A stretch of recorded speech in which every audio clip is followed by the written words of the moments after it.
Good morning friends. આજના લેક્ચરમાં આપણે કેટલાક દાખલા ગણવાના છે. હવે એવા દાખલા ગણવાના છે કે જેના સૂત્રો આપણે આગળના થિયરીઓમાં ભણી ગયેલા છીએ. મિત્રો, આગળના જે લેક્ચરો હતા એ લેક્ચરની અંદરથી સૌથી મહત્વના જે બે લેક્ચર હતા, જેની અંદર સૌથી મહત્વના આપણે સૂત્રો ચલાવ્યા હતા, એમાંથી એક હતું કુલમ્બનો નિયમ, બીજો હતો સંપાતપણાનો સિદ્ધાંત. આ જે બે આપણે સૌથી મહત્વની થિયરીઓ ભણ્યા હતા, એ સૌથી મહત્વની થિયરીઓ ઉપરના કેટલાક દાખલાઓ છે, એ દાખલાઓ આપણે સોલ્વ કરવાના છે. ગયા લેક્ચરમાં આપણે 3 થી 4 જેવા દાખલા ગણ્યા હતા. આજે કેટલાક બીજા વધારાના દાખલા આપણે ગણવાના છે. ફરીથી તમને યાદ કરાવું કે કુલમ્બનો નિયમ આપણે ક્યારે વાપરીશું અને સંપાતપણાનો સિદ્ધાંત આપણે ક્યારે વાપરીશું. કુલમ્બનો નિયમ. તો કુલમ્બનો નિયમ જ્યારે કોઈ બે બિંદુવત વિદ્યુત ભારો આપેલા હોય અને આ બંને વિદ્યુત ભારો સ્થિર સ્થિતિમાં હોય ત્યારે, તથા આ બંને વિદ્યુત ભારો કોઈ ચોક્કસ અંતરે આવેલા હોય ત્યારે આ બે વિદ્યુત ભારો વચ્ચે કેટલું વિદ્યુત બળ લાગતું હશે એ વિદ્યુત બળ શોધવા માટે આપણે કુલમ્બના નિયમનો ઉપયોગ કરતા હતા. ટૂંકમાં તમે એમ કહી શકો કે કોઈ બે વિદ્યુત ભારો આપેલા હોય, આ બે વિદ્યુત ભારો જો ચોક્કસ અંતરે મૂક્યા હોય અને એમની વચ્ચેનું કોઈ વિદ્યુત બળ શોધવું હોય તો કુલમ્બનો નિયમ વાપરીએ છીએ. સંપાતપણાનો સિદ્ધાંત ક્યારે વપરાશે? તો સંપાતપણાનો સિદ્ધાંત જ્યારે બે કરતાં વધારે વિદ્યુત ભારો આપેલા હોય, આ વિદ્યુત ભારો કોઈ એક વિદ્યુત ભાર ઉપર જ્યારે બળ લગાડતા હશે ત્યારે એ વિદ્યુત ભાર ઉપર લાગતું પરિણામી બળ કેટલું હોય છે એ શોધવા માટે આપણે સંપાતપણાના સિદ્ધાંતનો ઉપયોગ કરીએ છીએ. ફરીથી જુઓ, સંપાતપણાના સિદ્ધાંતનો ઉપયોગ ક્યાં કરીશું? કે જ્યારે એવું કોઈ તંત્ર આપી દીધું હોય કે જેની અંદર બે કરતાં વધારે વિદ્યુત ભારો આપેલા હોય, આ વિદ્યુત ભારો જો કોઈ એક વિદ્યુત ભાર ઉપર બળ લગાડતા હોય ત્યારે એ વિદ્યુત ભાર ઉપર લાગતું પરિણામી બળ શોધવા માટે સંપાતપણાના સિદ્ધાંતનો ઉપયોગ કરીએ છીએ. ક્લિયર? તો ઓકે, અહીં આગળ આપણે એક દાખલો ગણીશું. સ્વાધ્યાયનો દાખલા નંબર 6. સ્વાધ્યાયનો દાખલા નંબર 6 ની રકમ તમે બુકની અંદર જોઈ લેજો. એની રકમ હું બોલું છું, રકમની સાથે સાથે અહીંયા આગળ આકૃતિ પણ મેં દોરેલી છે, તો હું જેમ જેમ રકમ બોલું એની સાથે સાથે તમે આકૃતિ પણ જોતા રહેજો, જેથી તમને ઝડપથી રકમ સમજાય. તો રકમ આ પ્રમાણે છે કે 4 બિંદુવત વિદ્યુત ભારો છે. 4 બિંદુવત વિદ્યુત ભારો QA, QB, QC અને QD એ 4 શિરોબિંદુ ઉપર છે. તો ધારો કે 4 શિરોબિંદુ A, B, C, D, આ 4 શિરોબિંદુ ઉપર 4 વિદ્યુત ભારો. આ વિદ્યુત ભાર છે QA, અહીંયા આગળનો, આ બિંદુ આગળનો, આ બિંદુ આગળનો જે વિદ્યુત ભાર છે એ QB, આ બિંદુ આગળનો વિદ્યુત ભાર QC અને આ બિંદુ આગળનો વિદ્યુત ભાર QD જેટલો છે. ક્લિયર? દરેકનું મૂલ્ય પણ આપી દીધેલું છે કે QA વિદ્યુત ભારનું મૂલ્ય છે 2 માઇક્રોકુલમ. ઓકે, પછી QB વિદ્યુત ભારનું મૂલ્ય -5 માઇક્રોકુલમ, QC વિદ્યુત ભારનું મૂલ્ય છે 2 માઇક્રોકુલમ અને QD વિદ્યુત ભારનું મૂલ્ય -5 માઇક્રોકુલમ જેટલું છે. માઇક્રોકુલમ એ કુલમનો નાનો એકમ છે. ખબર છે? Micro, 1 coulomb. અહીંયા માની લો કે 1 કુલમ લખું અથવા સોરી 1 માઇક્રોકુલમ લખું તો એના કેટલા કુલમ થાય? તો શું કહેશો, કેટલા થશે? તો 1 માઇક્રોકુલમના કુલમ થાય 10⁻⁶ કુલમ થાય. માઇક્રો એટલે 10⁻⁶. જો મિલી કુલમ હોય તો 10⁻³ કુલમ લખી શકો. ક્લિયર? તો અહીંયા આગળ 4 શિરોબિંદુ ઉપરના 4 વિદ્યુત ભારના મૂલ્યો તમને રકમમાં આપી દીધેલા છે. હવે રકમ આગળ જોઈએ. હવે આ 4 વિદ્યુત ભારો એક 10 સેન્ટીમીટરની બાજુવાળા ચોરસ ABCDના શિરોબિંદુ ઉપર આવેલા છે.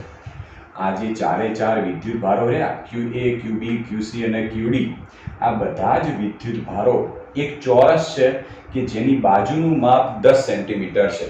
એટલે આ એક ચોરસ લઈ લીધો જેની બાજુનું માપ 10 સેન્ટીમીટર, 10 સેન્ટીમીટર, એની ચારેય બાજુનું માપ 10 સેન્ટીમીટર જેટલું છે. ક્લિયર? ઓકે, તો આ જે ચોરસ રહ્યો એ ચોરસના શિરોબિંદુઓ ઉપર 4 વિદ્યુત ભારો આવેલા છે. બરાબર. રકમ આગળ જોઈએ. ચોરસના કેન્દ્ર પર મૂકેલા આ જે ચોરસ હતું, આ ચોરસનું કેન્દ્ર એટલે આ જગ્યાએ, તો કેન્દ્ર પર મૂકેલા 1 માઇક્રોકુલમ વિદ્યુત ભાર પર લાગતું બળ શોધો. તો ચોરસના કેન્દ્ર ઉપર એક વિદ્યુત ભાર મૂક્યો છે જેનું મૂલ્ય 1 માઇક્રોકુલમ છે. આ વિદ્યુત ભાર ઉપર કેટલું બળ લાગતું હશે? આ વિદ્યુત ભાર ઉપર, કેન્દ્ર ઉપર મૂકેલો છે વિદ્યુત ભાર પર. ક્લિયર? રકમ એકદમ ઈઝી છે, સમજાવી છે. રકમમાં કોઈ ઓકવર્ડ જેવું કોઈ પોઈન્ટ નથી. રકમમાં સિમ્પલ આપી દીધું કે એક ચોરસ છે જેની દરેકે દરેક બાજુ 10 સેન્ટીમીટર લંબાઈની છે. આ ચોરસના જે 4 શિરોબિંદુ ઉપર 4 વિદ્યુત ભાર, જેના મૂલ્યો પણ તમને રકમમાં આપી દીધેલા છે. હવે 4 શિરોબિંદુ પર 4 વિદ્યુત ભાર સાથે સાથે અંદર કેન્દ્રમાં પણ એક વિદ્યુત ભાર આપી દીધો છે જેનું મૂલ્ય 1 માઇક્રોકુલમ છે. માની લઈએ કે કેન્દ્રમાં જે વિદ્યુત ભાર છે એને આપણે સ્મોલ ક્યુ તરીકે ઓળખી દઈએ. કેન્દ્ર ઉપર જે વિદ્યુત ભાર હતો, જે બિંદુ O કહેવાશે, શિરોબિંદુ O, જેને આપણે ધારો કે કેન્દ્રનું બિંદુ O કે જેના ઉપરનો વિદ્યુત ભાર આપણે સ્મોલ ક્યુ લઈ લઈએ. ક્લિયર? તો આટલી વસ્તુ આપી છે. આપણે શોધવાનું છે કે આ કેન્દ્ર ઉપર લાગતું બળ કેટલું. કેન્દ્ર ઉપર લાગતું બળ કહો અથવા તો કેન્દ્ર ઉપર લાગતું પરિણામી બળ કહો, બંને સરખું કહેવાય. તો ટૂંકમાં કેન્દ્ર ઉપર લાગતું પરિણામી બળ શોધવું છે. તો રકમ જુઓ અને વિચારો, આગળની થિયરી વિચારો કે આગળની થિયરીઓમાંથી કઈ થિયરીનો ઉપયોગ કરીશું કે જેના કોન્સેપ્ટ લઈ એના દાખલો ગણીએ. તો તમને દેખાય છે કે ભાઈ એક તંત્ર હતું, આ તંત્ર ઉપર 2 કરતાં વધારે વિદ્યુત ભારો છે. આ વિદ્યુત ભારો એ કોઈ એક વિદ્યુત ભાર ઉપર બળ લગાડતા હશે અને એ વિદ્યુત ભાર ઉપરનું પરિણામી જો બળ શોધવું હોય તો દરેકે દરેક વિદ્યુત ભાર વડે લાગતા જે સ્વતંત્ર બળ છે એનો સદિશ સરવાળો કરીએ તો એ બિંદુ ઉપરનું પરિણામી બળ મળે. ટૂંકમાં જો તમારે O બિંદુ આગળ મૂકેલા વિદ્યુત ભાર ઉપર પરિણામી બળ શોધવું હોય તો શિરોબિંદુ A ના લીધે એના ઉપર લાગતું બળ, B ના લીધે લાગતું બળ, C ના લીધે લાગતું બળ અને D ના લીધે લાગતું બળ શોધી આ બધાનો સદિશ સરવાળો કરીએ તો O બિંદુ આગળનું પરિણામી બળ મળશે. ક્લિયર? એકદમ ઈઝી છે. તો સૌથી પહેલું જ કામ કરવાનું છે કે O બિંદુ ઉપર શિરોબિંદુઓ ઉપર મૂકેલા 4 વિદ્યુત ભારોને લીધે કેટલું બળ અને કઈ દિશાનું લાગતું હશે જેનો ઉપયોગ કરી આપણે પરિણામી બળ શોધી શકીએ. તો સૌથી પહેલા આપણે સ્ટાર્ટ કરીએ કે O બિંદુ ઉપર A બિંદુ ઉપર રહેલા વિદ્યુત ભારને લીધે લાગતું બળ. ચલો ચેક કરીએ કઈ બળ કેટલી દિશા, કઈ દિશામાં અને કેટલા મૂલ્યનું લાગતું હશે. તો જુઓ, A બિંદુ આગળનો વિદ્યુત ભાર QA છે જેના વિદ્યુત ભારનું મૂલ્ય 2 માઇક્રોકુલમ છે. O બિંદુ આગળનો વિદ્યુત ભાર છે 1 માઇક્રોકુલમ. હવે બંને વિદ્યુત ભારની કિંમત જુઓ તો ધન તમને દેખાશે. અહીંયા આગળ 2 માઇક્રોકુલમ ધન વિદ્યુત ભાર, 1 માઇક્રોકુલમ પણ ધન વિદ્યુત ભાર, બંને ધન વિદ્યુત ભાર છે. હવે બંને ધન વિદ્યુત ભાર હોય તો બંને વચ્ચે શું થાય? કેવું બળ લાગે? આકર્ષણ કે અપાકર્ષણ? તો બંને વચ્ચે અપાકર્ષણનું બળ લાગશે. એટલે ટૂંકમાં Q વિદ્યુત ભાર O બિંદુ આગળનો જે સ્મોલ Q વિદ્યુત ભાર છે એના ઉપર એટલે કે આના પર એ બિંદુ ઉપર રહેલા વિદ્યુત ભારને લીધે લાગતું બળ. કોના ઉપર? O બિંદુ ઉપર રહેલા વિદ્યુત ભાર પર. તો જેના ઉપર બળ લાગે છે એ બાજુનું મૂલ્ય. તો O બિંદુ ઉપર રહેલા વિદ્યુત ભાર પર A ના લીધે લાગતું બળ એટલે અપાકર્ષણનું બળ છે તો સ્વાભાવિક છે કે આ દિશામાં લાગવાનું છે. ખબર પડી?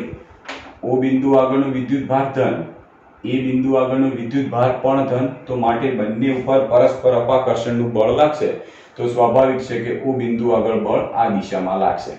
હવે આ દિશામાં જે બળ લાગે છે એ A બિંદુના વિદ્યુત ભારના લીધે લાગે છે માટે આપણે એને દર્શાવીએ FA, સદિશ FA.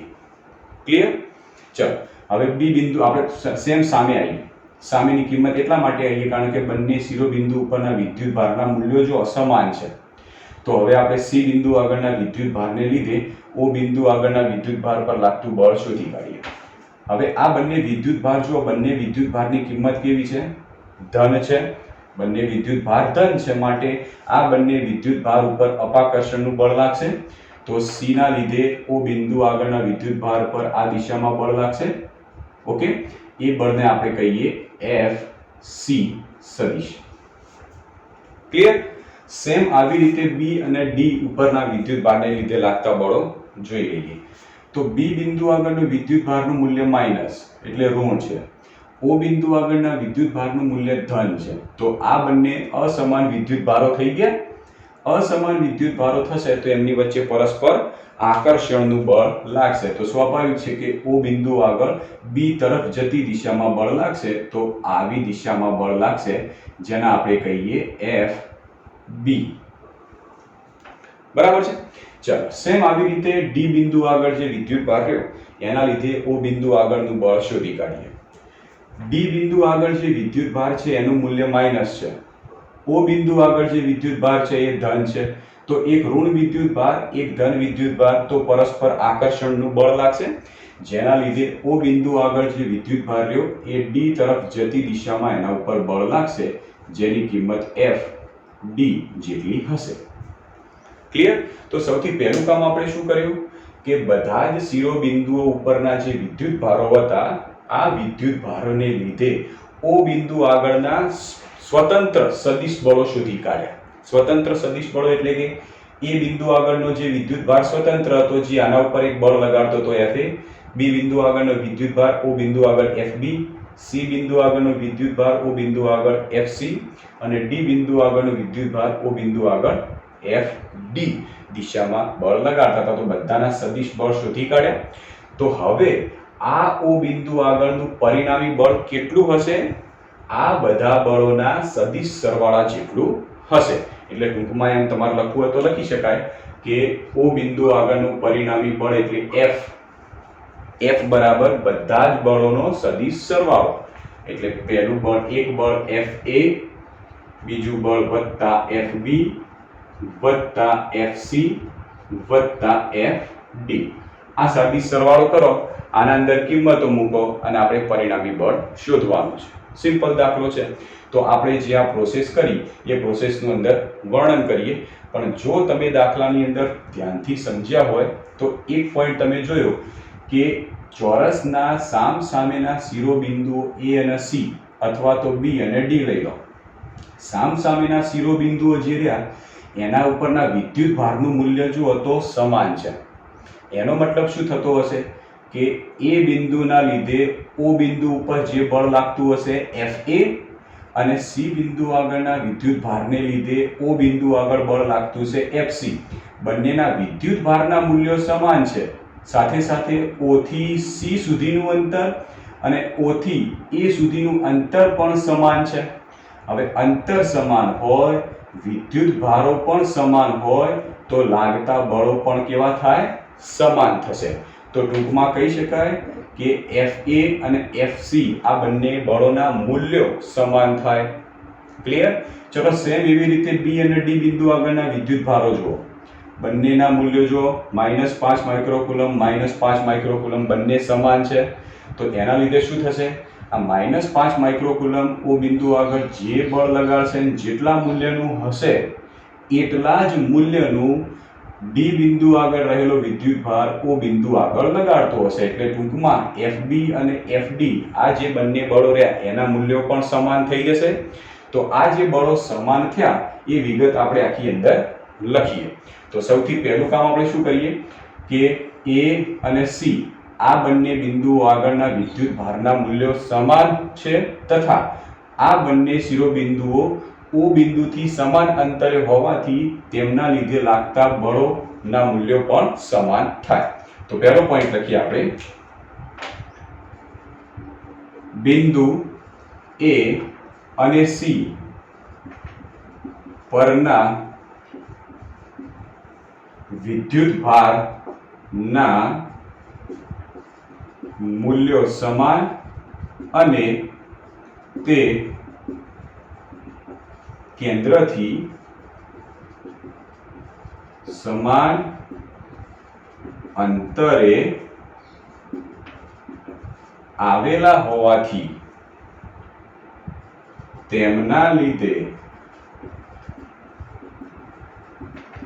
કેન્દ્ર પર રહેલા વિદ્યુત ભાર પર લાગતું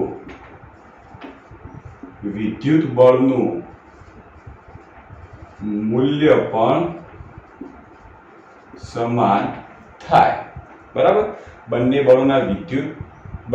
વિદ્યુત ભારોના લીધે કેન્દ્ર ઉપર રહેલા વિદ્યુત ભાર પર લાગતા વિદ્યુત બળોનું મૂલ્ય પણ સમાન થાય. તો મૂલ્ય સમાન થાય માટે FA બરાબર FC. ઓકે, માની લઈએ કે એ બિંદુથી O સુધીનું અંતર સ્મોલ r છે, એટલું જ અંતર અહીંયા સ્મોલ r, એટલું જ અંતર અહીંયા સ્મોલ r અને એટલું જ અંતર સ્મોલ r છે. તો કેન્દ્રથી બધાના અંતરો સ્મોલ r જેટલા છે. તો આપણે મૂલ્ય શોધી કાઢીએ. તો FA બરાબર FC બરાબર આમ લખાશે કે ચલો ધારો કે FA અને FC ની કિંમત સમાન છે. બરાબર. તો કોઈ એકની કિંમત બળ તરીકે મૂકી દઈએ તો બીજાની પણ એટલી જ થાય. હવે વિદ્યુત ભાર કોઈ પણ બે વિદ્યુત ભાર હોય, આમને ધારો કે r અંતરે તમે મૂકો તો એમના વચ્ચે લાગતું બળ શોધવું હોય, આને Q1 કહી દો, આને Q2 કહી દો, તો F બરાબર K Q1 Q2 by r² થી શોધી શકાય. તો એનું મૂલ્ય પણ એટલું જ થશે. Q1 તરીકે એક બિંદુ આગળનો વિદ્યુતભાર બંને સમાન થઈ ગયા છે, બંનેના મૂલ્યો સમાન છે, તો QA લખો કે QC લખો, બંને સમાન કહેવાશે. તો આપણે કોઈ એકનું લખીએ તો QA બીજો બિંદુ એટલે O બિંદુ, એના ઉપરનો વિદ્યુતભાર Q ભાગ્યા બંને વચ્ચેનું અંતર r², સમીકરણ 1. આને આપણે સમીકરણ 1 કહીએ. સાથે સાથે તમને દેખાય છે કે આ બળ આ દિશામાં, બીજું બળ આ દિશામાં, બંને બળો પરસ્પર વિરુદ્ધ સાઈડ થશે. એક બળ આ દિશામાં છે, બીજું બળ આ દિશામાં, તો બંને બળો પરસ્પર વિરુદ્ધ સાઈડ છે. અને બંને બળો પરસ્પર વિરુદ્ધ સાઈડ હોય તો બંનેનો સદિશ સરવાળો કરો તો કેટલો થાય?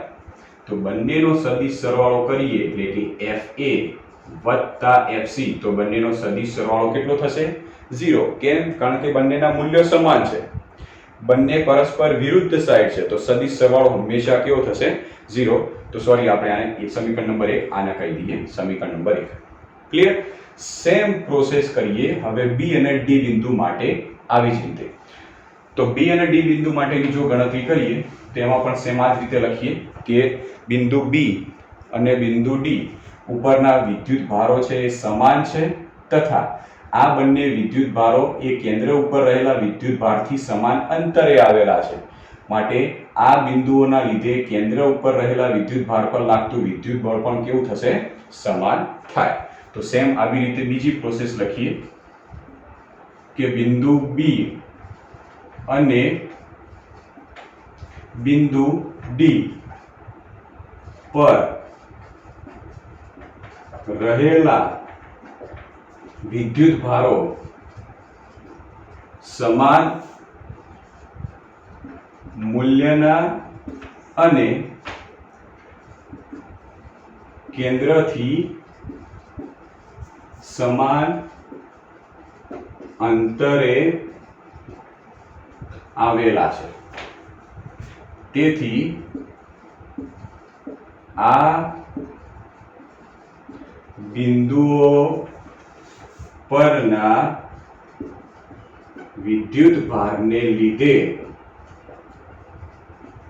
કેન્દ્ર પર રહેલા વિદ્યુત ભાર પર લાગતું વિદ્યુત બળ પણ કેવું થશે? સમાન થાય. એટલે કયા કયા બળો સમાન થશે? FB અને FD આ બંને બળો પણ કેવા થશે? સમાન થશે. તો બંનેના મૂલ્યો સમાન થાય, બંને વિદ્યુત બળના મૂલ્યો પણ કેવા થાય? સમાન થાય. બંનેના મૂલ્યો સમાન થાય તો આમ લખી શકાય કે FB બરાબર FD બરાબર, ચલો આના માટેનું સૂત્ર મૂકીએ તો F બરાબર K Q1 Q2 by r². Q1 તરીકે તમે B બિંદુ આગળનો QB અથવા તો D બિંદુ આગળનો QD, બંનેના મૂલ્યો સમાન છે તો ગમે તે લઈ શકો. તો QB ઇન્ટુ અંદર કેન્દ્ર ઉપર રહેલો વિદ્યુત ભાર એટલે Q ભાગ્યા બંને વચ્ચેનું અંતર, તો QB વચ્ચેનું અંતર આપણે r જેટલું લઈ લીધું છે માટે r². હવે ખબર છે કે આ બંને બળો જે રહ્યા એ સમાન મૂલ્યના છે, સમાન મૂલ્યના સાથે સાથે વિરુદ્ધ દિશામાં છે. તો એ બંનેનો સદિશ બળ એટલે કે પરિણામી બળ કરશો તો 0 મળશે. બંનેનો સદિશ સરવાળો કરશો તો તથા FB વત્તા FD બરાબર 0. સમીકરણ 2. ખબર પડી ગઈ? બંને બળો સમાન મૂલ્યના છે અને પરસ્પર વિરુદ્ધ દિશામાં છે, તો એમનો સદિશ સરવાળો કેવો થશે? 0 થશે. તો હવે આપણે લઈએ કે આ બધા જ બિંદુઓ પરના વિદ્યુત ભારને લીધે O બિંદુ આગળ રહેલા વિદ્યુત ભાર પર લાગતું પરિણામી બળ. તો અહીંયા લખીએ કે O બિંદુ પર રહેલા વિદ્યુત ભાર પર લાગતું પરિણામી બળ. ચલો, O બિંદુ પર રહેલા વિદ્યુત ભાર પર લાગતું પરિણામી બળ સંપાતપણાના સિદ્ધાંત અનુસાર શું થશે? F બરાબર FA વત્તા FB વત્તા FC વત્તા FD બધાનો સરવાળો. ક્લિયર? તો અહીંયા તમને દેખાય છે કે આપણે આવી રીતે ભેગું કરી દઈએ કે સદિશ F બરાબર FA અને FC ને ભેગા કરી દઈએ તો FA વત્તા FC, FB અને FD ને જોડે રાખીએ તો FB વત્તા FD આ બંને જોડે રાખીએ તો શું થશે? તો બળ F બરાબર આ બંનેનું મૂલ્ય તો 0 થઈ ગયું, આનો પણ જવાબ 0 થઈ ગયો, માટે બળનું મૂલ્ય પણ કેવું થઈ જશે? 0. તો આપણને પરિણામી બળ કેવું મળ્યું? 0. ક્લિયર? તો એકદમ ઈઝી દાખલો છે. કોન્સેપ્ટ જો સમજી લઈએ કે આના અંદર કયા થિયરીનો ઉપયોગ કરીશું અને કયા થિયરીમાં સૂત્ર ક્યારે અને કઈ જગ્યાએ વાપરીશું તો તરત જ તમને દાખલો આસાનીથી ગણી શકો. ક્લિયર? હવે આપણે દાખલો લઈએ. ઉદાહરણ નંબર 5. ઉદાહરણ નંબર 5 લઈએ અને ગણતરી કરીએ.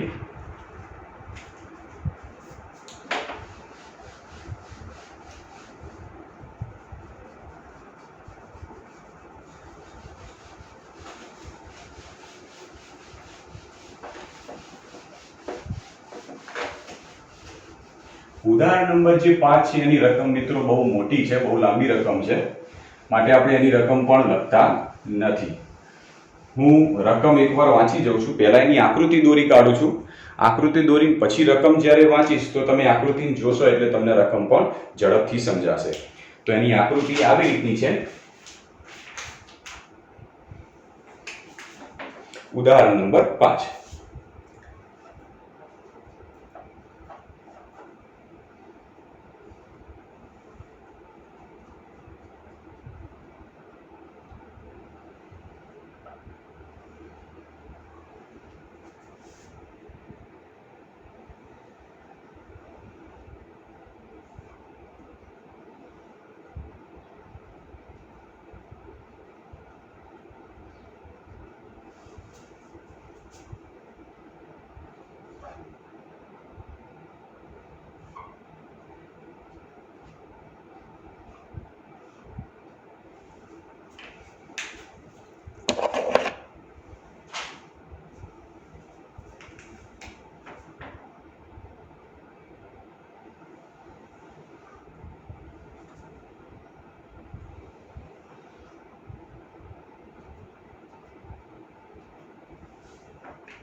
ઓકે, હવે આપણે ઉદાહરણ નંબર 5 ની રકમ જોઈએ. આકૃતિ અહીંયા આગળ મેં દોરી કાઢેલી છે.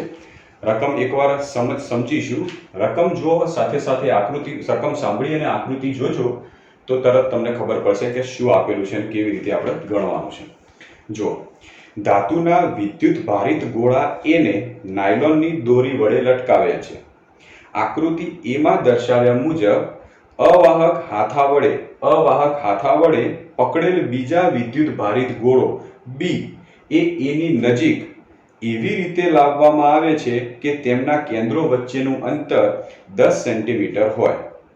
આનાથી થતું એનું અપાકર્ષણ નોંધવામાં આવે છે. એટલે આના લીધે એ ઉપર કેટલું અપાકર્ષણ થાય છે એ નોંધવામાં આવે છે. હવે આગળ આપ્યું છે. હવે એ અને બી, બીજી આકૃતિ દેખજો. એ અને બી આ બંને ગોળાઓને અનુક્રમે સી અને ડી વિદ્યુત ભારિત ગોળાઓ સાથે આકૃતિ વિદ્યુત ભાર રહિત, સોરી એક સેકન્ડ, રકમમાં મને થોડો કંઈ ડાઉટ લાગે છે. ઓકે, હા, સી અને ડી આ જે બે ગોળાઓ વિદ્યુત ભારિત ગોળાઓ સી અને ડી આની સાથે આકૃતિ બી માં દર્શાવ્યા મુજબ સ્પર્શ કરાવવામાં આવે છે. તો આની સાથે આપણે સ્પર્શ કરાવીએ છીએ. એટલે ટૂંકમાં રકમમાં એમ હોવું જોઈએ કે વિદ્યુત ભાર રહિત વિદ્યુત ભારિત ગોળાઓ સાથે ઓકે. એના પછી છે હવે સી અને ડી ને દૂર કરી, હવે સી અને ડી આ બંને ગોળાઓ છે એને દૂર કરી નાખો. દૂર કરી બી ને એની નજીક તેના કેન્દ્રો વચ્ચેનું અંતર 5 સેન્ટીમીટર હોય એવી રીતે રાખવામાં આવે છે, જે આકૃતિ સી માં દર્શાવેલ છે. તો કુલમ્બના નિયમના આધારે એનું અપાકર્ષણ કેટલું થશે? તો એનું અપાકર્ષણ આપણે શોધવાનું થાય છે.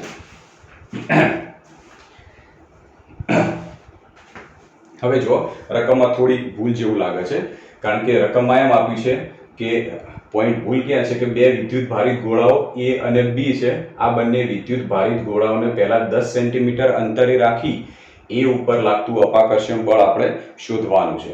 હવે બીજી વખતમાં શું કીધું છે કે આ બંને ગોળાઓની સાથે વિદ્યુત ભારિત લખ્યા છે, પણ ત્યાં આવશે વિદ્યુત ભાર રહિત ગોળાઓ સી અને ડી આ બંનેને એની સાથે સંપર્કમાં લાવવામાં આવે છે, એટલે સ્પર્શ કરાવવામાં આવે છે. પછી આ બંને ગોળાઓને દૂર કરી દેવાના, સી અને ડી ને બંનેને દૂર કરી દેવામાં આવશે.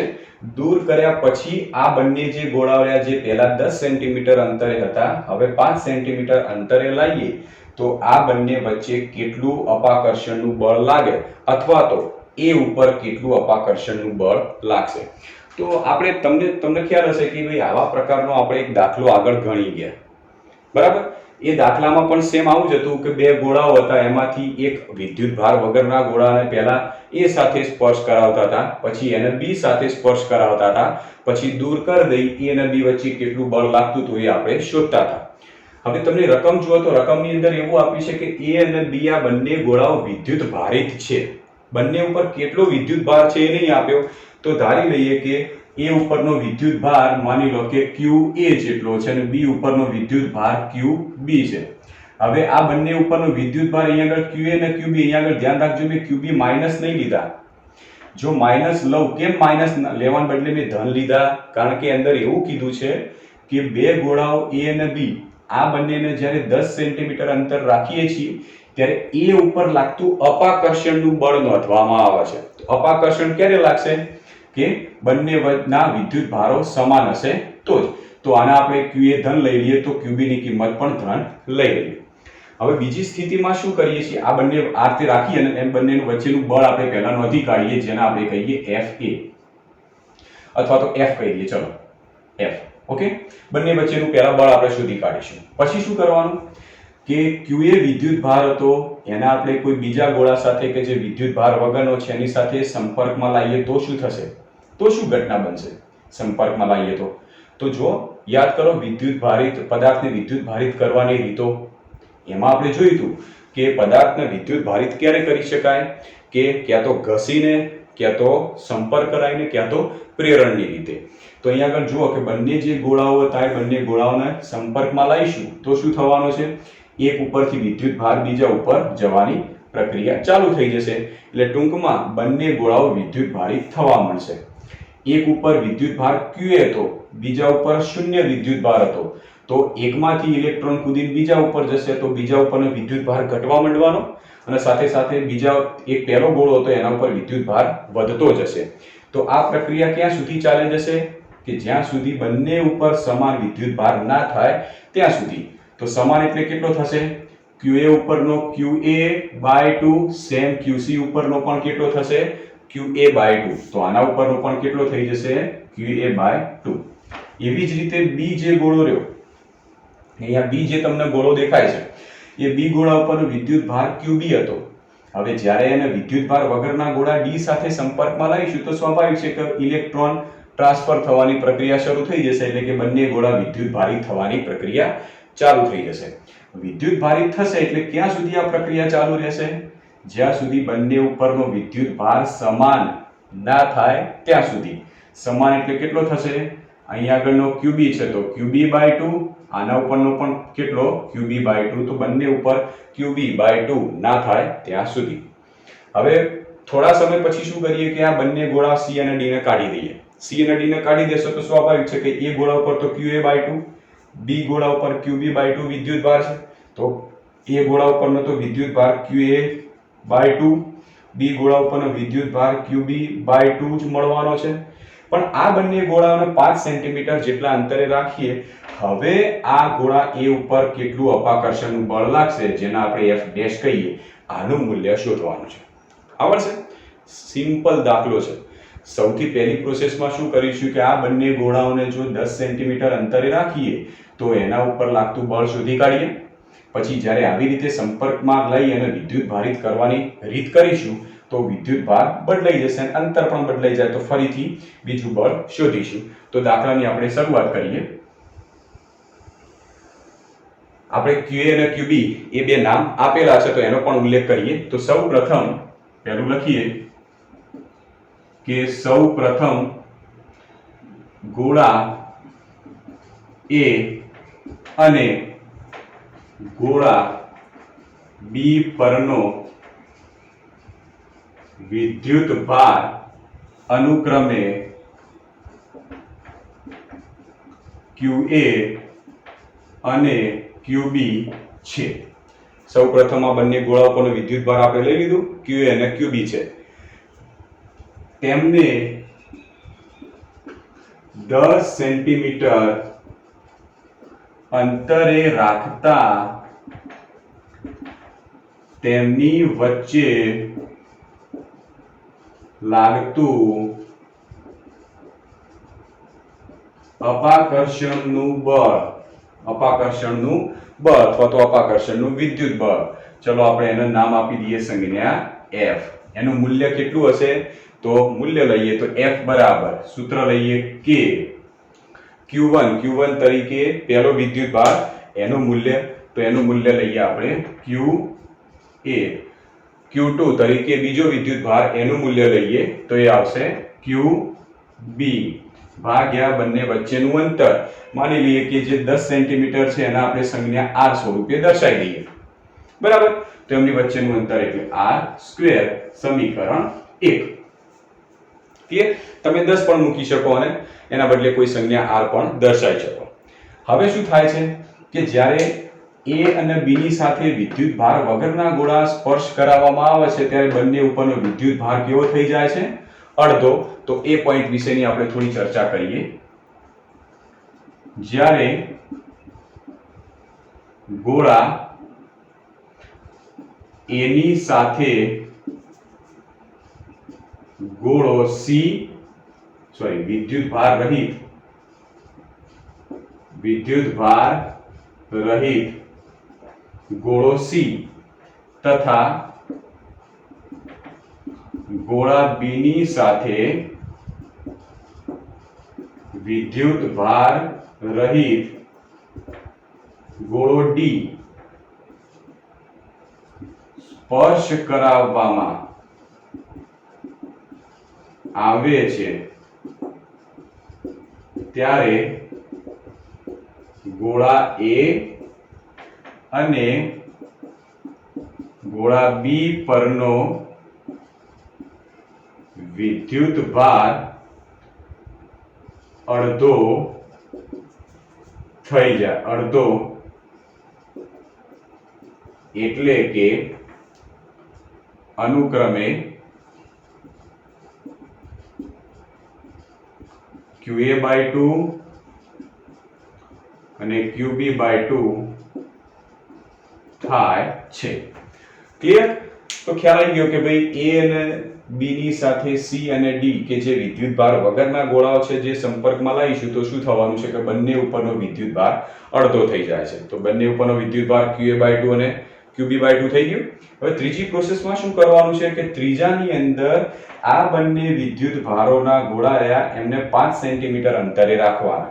હવે 5 સેન્ટીમીટર અંતર પહેલા 10 સેન્ટીમીટર અંતર હતું એને r સંજ્ઞાથી દર્શાવીએ તો 5 સેન્ટીમીટર અંતર એટલે r/2 થશે। તો આ કિંમત થશે r/2 ની। તો r/2 ની કિંમત આટલી અને r ની કિંમત આટલી થઈ જવાની છે। તો બંને વચ્ચેનું અંતર 5 સેન્ટીમીટર થઈ જશે। હવે ત્રીજો પોઈન્ટ લખીએ, જ્યારે ગોળા A અને ગોળા B ને એકબીજાથી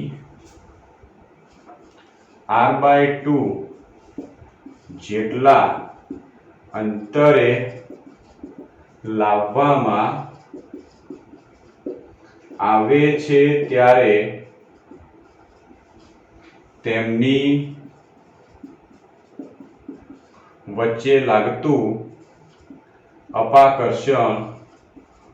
અપાકર્ષી વિદ્યુત બળ, એક સેકન્ડ,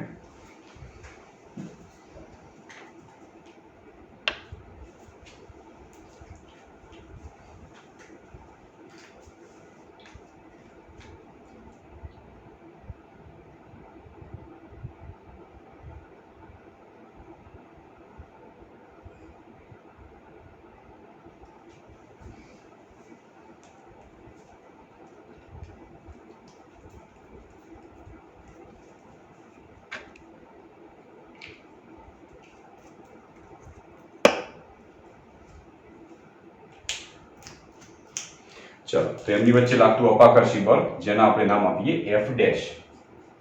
તો F ડેશ બરાબર, ચલો F ડેશ ની કિંમત કેટલી થશે? તો F ડેશ માટે સૂત્ર શું થશે?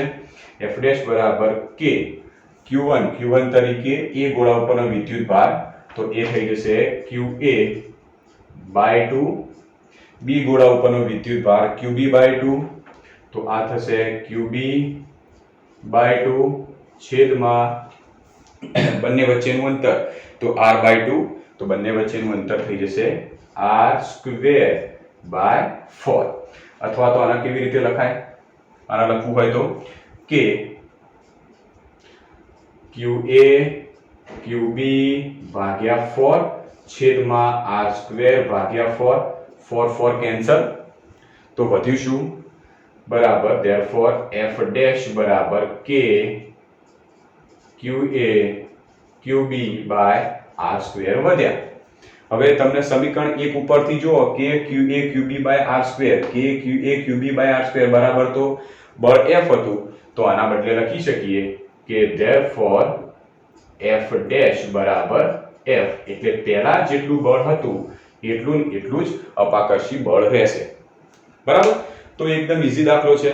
જો કોન્સેપ્ટ સમજીએ તો આ પણ દાખલો આપણે ગણી શકીએ। બરાબર છે? તો આજના લેક્ચરમાં આપણે ટોટલ 2 દાખલા સમજ્યા છીએ।